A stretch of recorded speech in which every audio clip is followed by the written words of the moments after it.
تمیز کردن پناهگاه پرو توسط چند تا از همنوردان خوب کرمانشاهی و اهدای چند جارو دستی و دمپایی به همراه اضافه کردن متن‌هایی به پناهگاه جهت جلوگیری از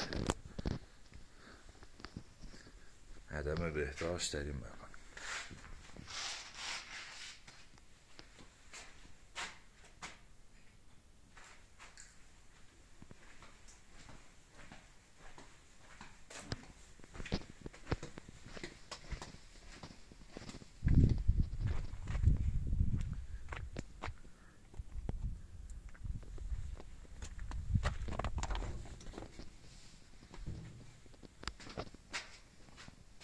لطفاً هم اطلاع رسانی کنید و اینکه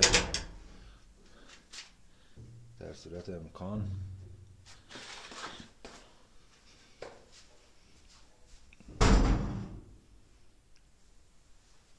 رعایت کنید به بهداشت و نظافت پناهگاه کرمانشاه.